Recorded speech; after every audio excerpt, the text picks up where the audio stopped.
Carolyn Heim with the Tsolum River Restoration Society, and I'm down here on the Tsolum River with Andrea Travail, Yep, who is your chemistry teacher, and we're here to sort of link biology, which is my background, with chemistry. So the Tsolum River is a fish-bearing river, and it flows right through the Comox Valley, and it originates up at Mount Washington. So it cuts all the way through the Comox Valley, and our society is very interested in how the fish populations are doing in the river and in the little tributaries that feed into it, the smaller streams. So one of the things we like to measure is oxygen, which is dissolved in the water. And oxygen is important, of course, because fish breathe it in its dissolved form in the water, and insects, macroinvertebrates or aquatic insects, also breathe in the water, so they rely on oxygenated water and they provide food for fish, so it's all part of the food chain. So today we are going to sample some water here. Andrea is going to collect the samples. No, I am going to collect your samples. Yep. And we're going to explore the methods of determining the amount of oxygen in a sample. So it's important, of course, to not introduce any air or oxygenated or oxygen, right, into the bottle when I'm collecting the sample. So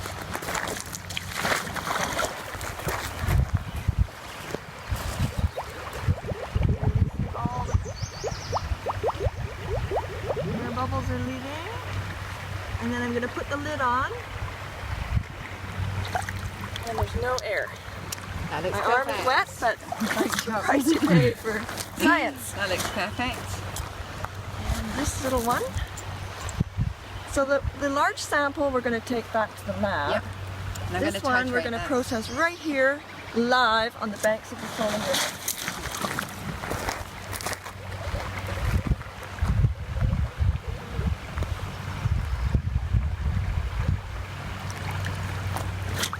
Right, there's our set. Okay, so I'm going to measure the dissolved oxygen content of this water from the Tsolum River using this kit that belongs to the Tsolum River Restoration Society. It's a freshwater testing kit. Okay, so the method we're going to use to measure the dissolved oxygen is called the Winkler method.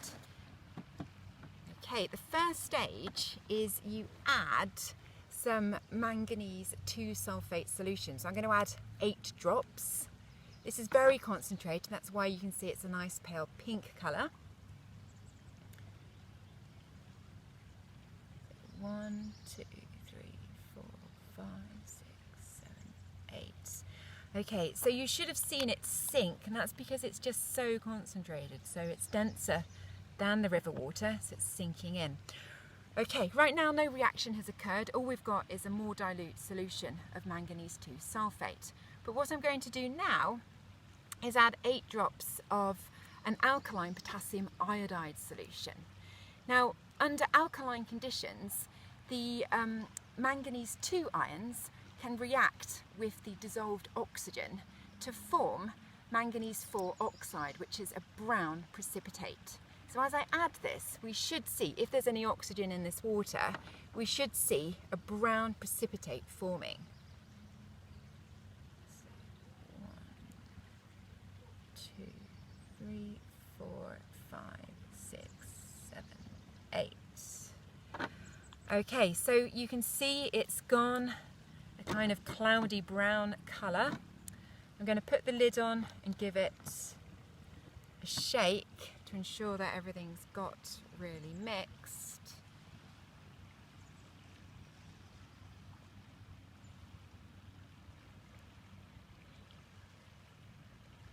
Okay, so you can see we've got a brown cloudy solution now. If you zoom right in, you'll see the little clumps of the precipitate, and that's the manganese 4 oxide that's formed. Okay. Right, now at the moment there's iodide ions in there and they're doing nothing, okay, but they will react with that brown precipitate of the manganese 4 oxide if we change the conditions to acidic conditions. So that's what I'm going to do next. I'm going to add 8 drops of concentrated sulfuric acid.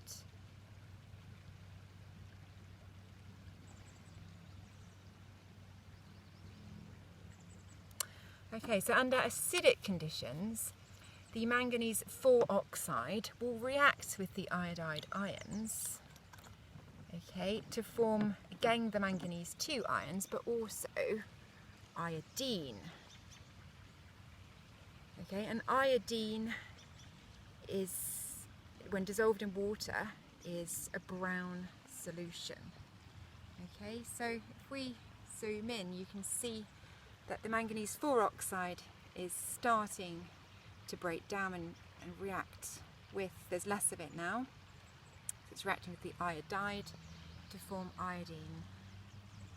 And I need to make sure that all of that precipitate has gone and we've just got a solution of iodine left. It's taking a while.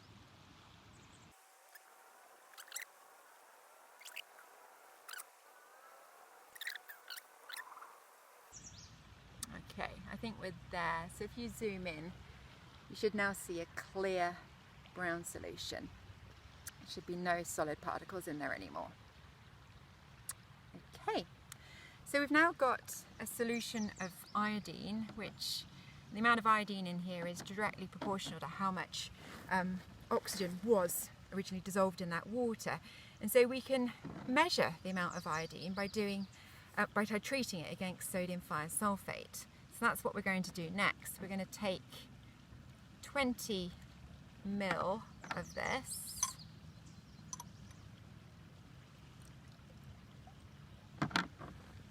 Okay, put down my eye level. That is 20 ml. Excellent. Okay.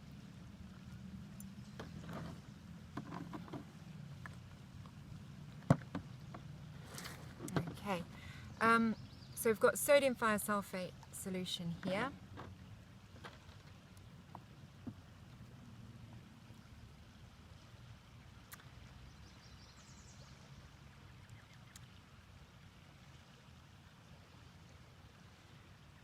And we're going to titrate it using this syringe. So we're going to do a micro titration.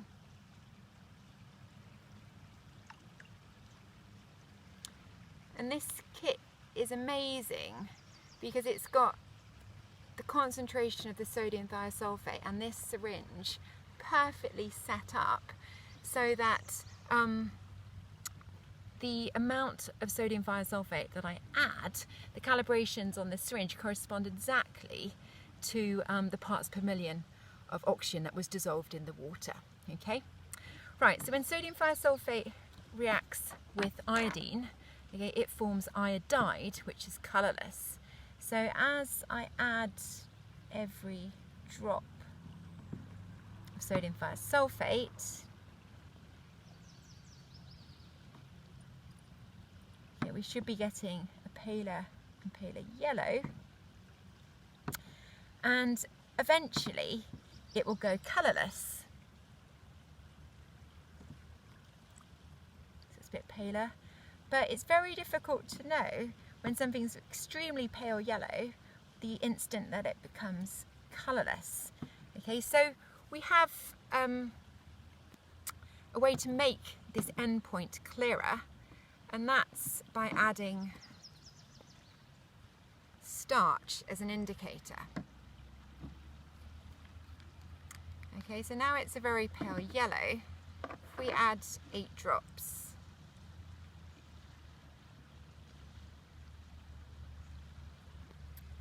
so we've added 8 drops of starch. Okay, we're now getting a black colour because the starch forms a black complex with the iodine. And you can only add the starch when the iodine is at relatively low concentration, otherwise you get this insoluble black complex forming. Okay, so I've added the starch, it's a black colour, and now when there's no iodine left, it will suddenly appear colourless. And that's going to be a lot clearer than if it was just to go from pale yellow to colourless. Right, so you can see it's going purpley, we're nearly there. Okay, nearly there, so it looks like maybe just one more drop.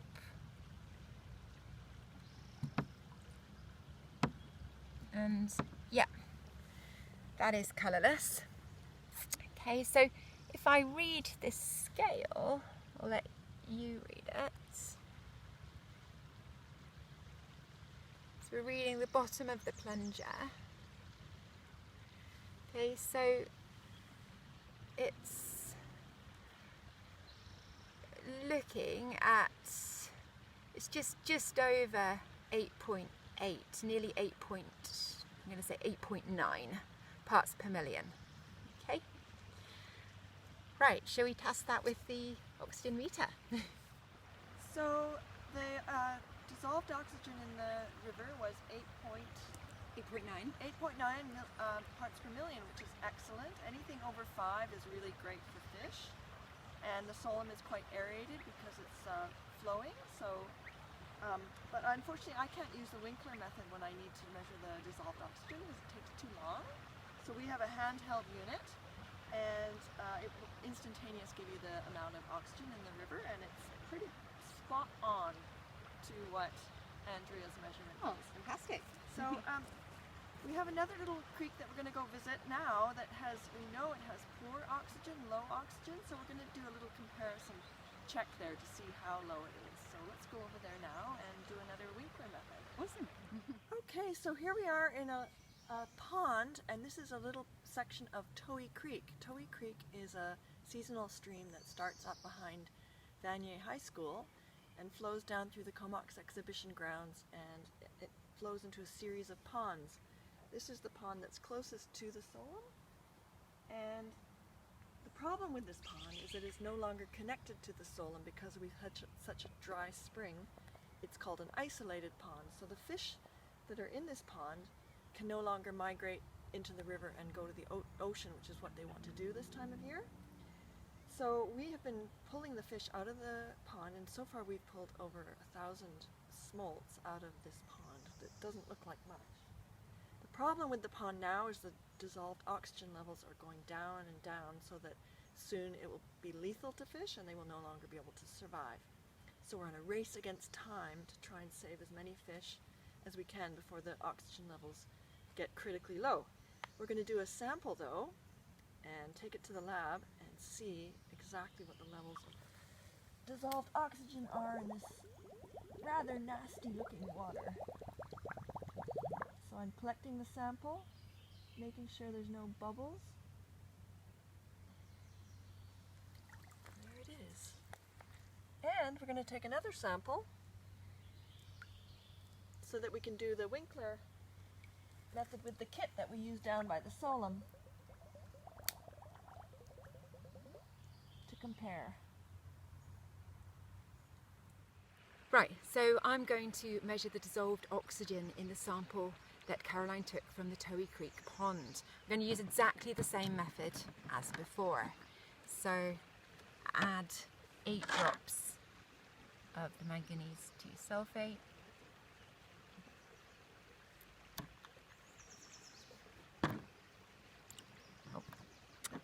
Then 8 drops.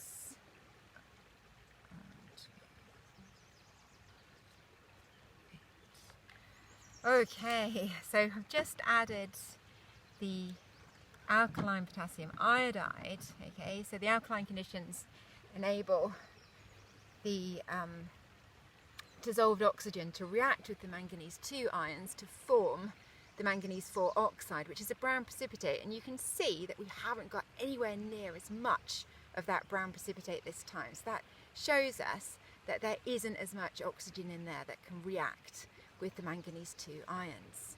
Okay, so now remember, under acidic conditions the iodide ions in there can react with the manganese 4 oxide precipitate. So 8 drops of this.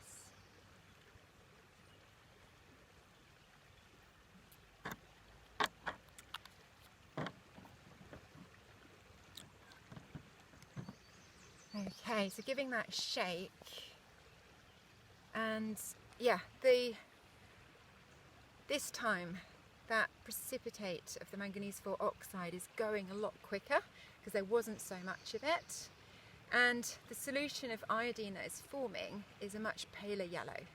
Okay, that's because there isn't as much iodine in there because there wasn't as much oxygen there in the first place. Alright, so it looks like we're there. So now we're ready to titrate against sodium thiosulfate. So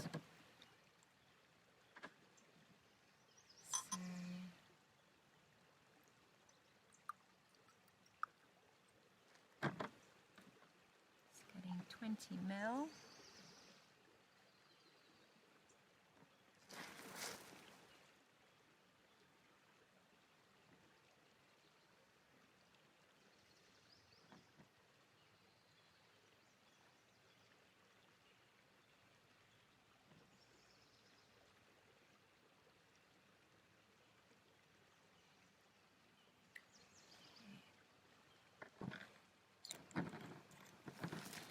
Alright, so this is so pale, I think I can add starch right from the beginning. So I will. So 8 drops of starch.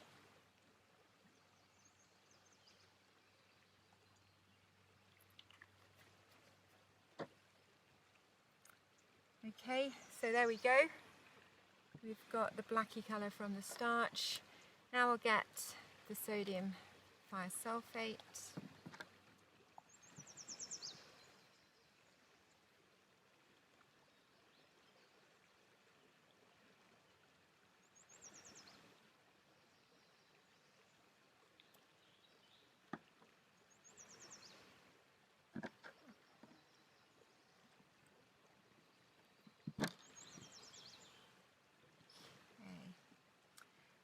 Right, so just adding a bit at a time, and you can see I don't think it's going to require too much to go colourless. It's going already. Oh, we're pretty much, I think we're there already. Yeah, we're there already. So, oh wow, so that is measuring exactly 2 parts per million. Alright, so after doing a micro titration of the Winkler method using the Tsolum River Restoration Society's kit, and I thought I'd show you how we would have done this in the lab using the standard equipment, the burettes and the pipettes, etc. Okay, so here's the water samples that Caroline collected. The much clearer one is the one from the Tsolum River, and this is from the Towhee Creek pond. Okay, so as before, the first step is that I add some manganese 2 sulfate. So here it is, 2.3 molar. You can see it's a very pale pink colour. Right, so I'm going to add 2 ml.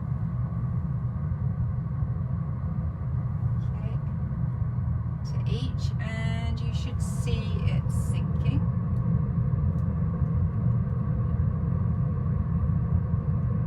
Okay, and 2 ml to this one. Okay, perfect. Right, so no reaction occurs first of all. It's just a more dilute solution of manganese 2 sulfate. But now I'm going to add some alkaline potassium iodide.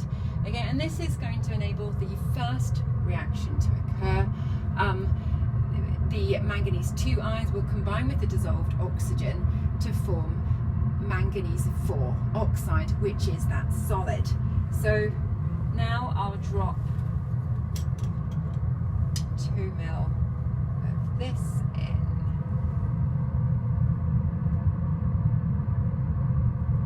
It's quite hard to read these pipettes.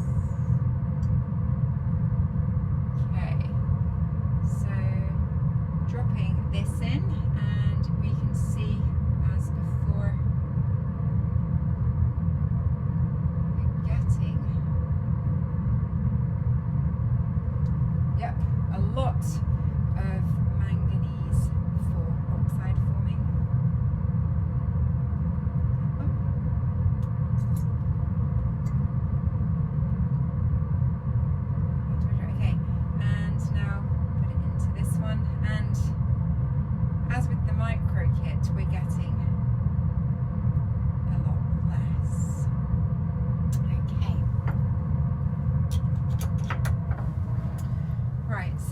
going to be a bit of spillage. Put the lid on.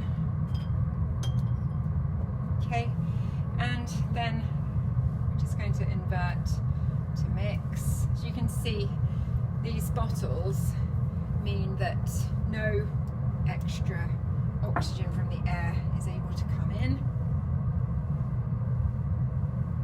Okay, right, so now, as you know, there's a load of iodide ions in there.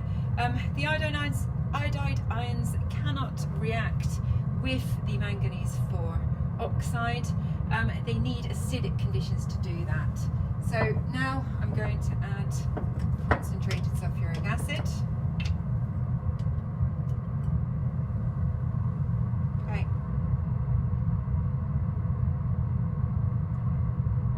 So as that goes in, you can see that the iodide ions are reacting with the precipitate of manganese 4 oxide. Okay. Whoa, it's a bit too much. Watch out. Okay. Alright, so now it's time to give it a good inversion. Okay, because we want all of the manganese 4 oxide to react with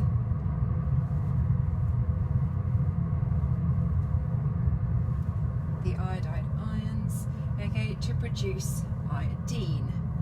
Okay, yeah, it looks like that one's gone. Brilliant. And now let's do the same of this.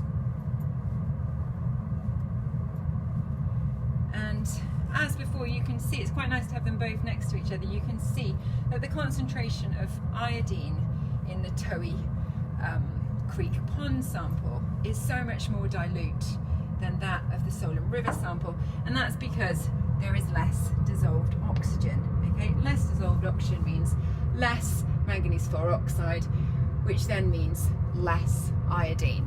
Okay, so now we've done that, let's go and titrate them. Okay, so now I'm going to titrate these samples to work out the concentration of iodine. I'm going to titrate them against sodium thiosulfate. The equation for the reaction is here, so the thiosulfate ions react with the iodine to form the colourless iodide ion. So our brown and yellow solution is going to get paler and paler. When it gets fairly pale, I will add some starch, and that will make the end point clearer. Okay, otherwise the end point would be very pale yellow to colourless. With the starch, it will be a blue-black to colourless. Okay, all right, and so I'm going to take a 25 ml sample from the Tsolum River.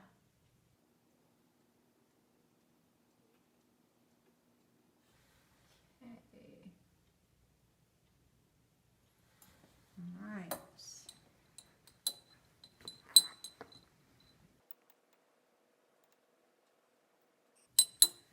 Okay.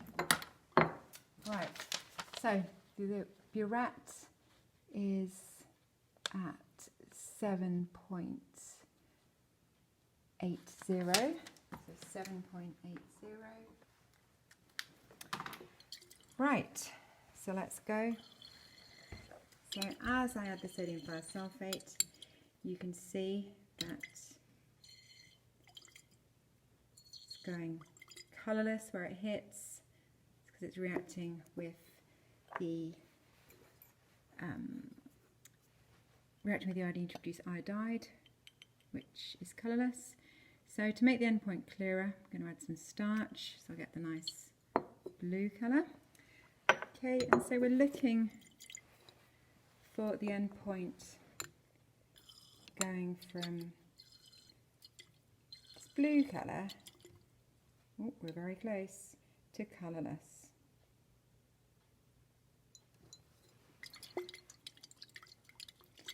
Okay, we are very, very, very close. Nearly there. And we're there. Okay, brilliant. Right, let's read that burette. And it is 11.5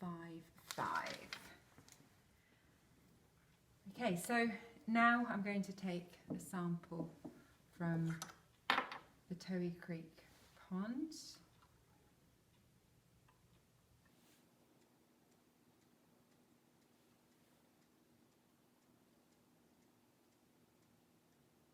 Okay.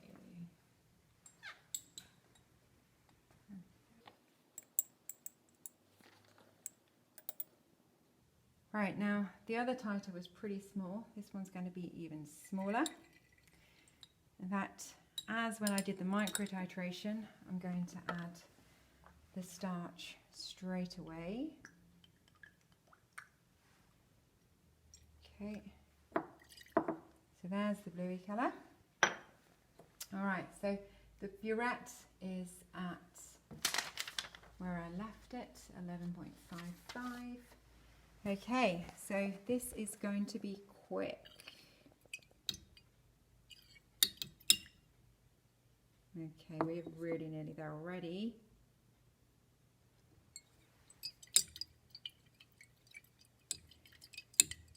Okay, really not much iodine in here at all. We're nearly there.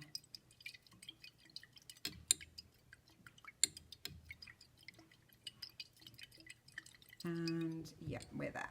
Okay, brilliant. So that was a tiny titer. The burette is now at 12.65.